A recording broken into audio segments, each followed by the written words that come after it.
It's the old refrigerator. Doesn't have any gas in it. The top of the compressor rusted out.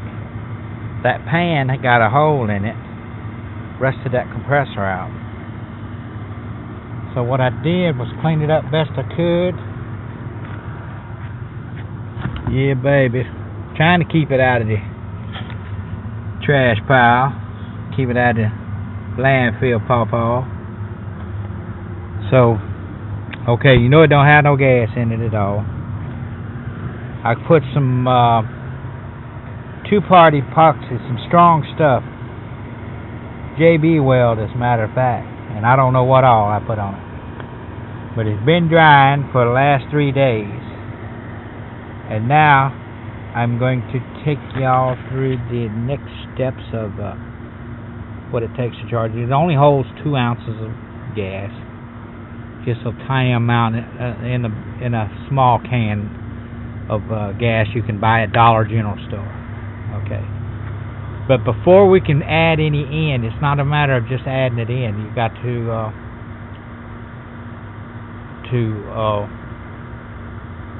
get the air out. So the first thing we're going to try to do is pull all the air out of the system. Then we're going to lock it down, and we're going to walk off and wait and see if it holds vacuum. If it holds vacuum, that's a pretty good sign that it'll probably hold gas. So that's a good way to check it. So I'm going to vacuum it out for about until I can get it close to -30 on the gauge as I can get it. And then I'm going to shut her down and come back in a little bit and see if it's still holding. So that's the game plan. So let's get going. Alright, what I did was I took the spatula. I just left it right over the hole. There's one little bitty hole. It's not a big hole, but there's one little bitty tiny hole where gas was shooting straight out. So I got that covered up, and I've let this dry for about a week. This was I could have soldered a nipple on there, but I wanted to show y'all that you can bolt a saddle valve on.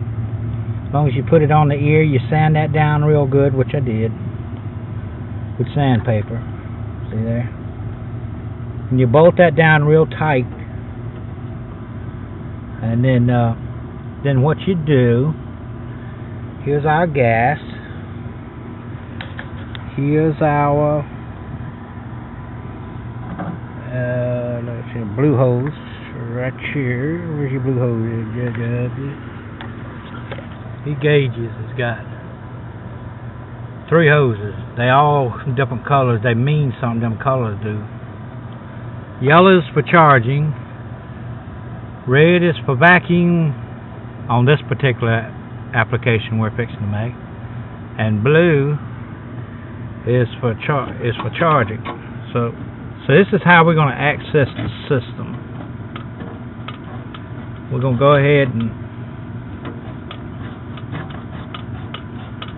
and screw this here blue hose onto the access valve. Alright. Now we're going to, this here valve is off. It's got this here little short hose with a shut-off valve on it. It's cut off, and that's also tightened down.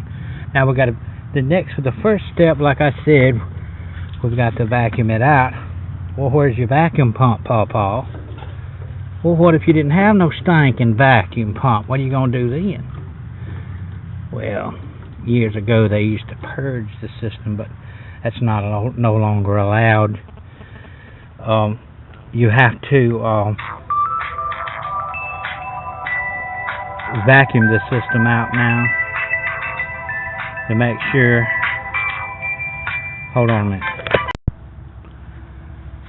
Alrighty, now got that going. Now let's open that blue valve up there, JW. Open that red one up, JW.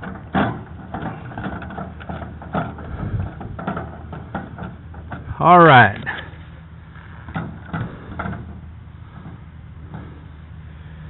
Got the vacuum pump going. It's pulling down a vacuum. It's evacuating the air out of this system.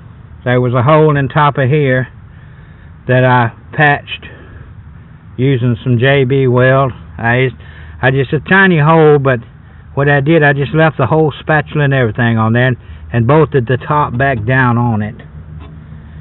So I got my gas here. It's only going to take just a hair's worth of gas. It's the whole system doesn't hold more than about 2 ounces. And what I want to do is evacuate the air out of the refrigerator until it gets down to -30.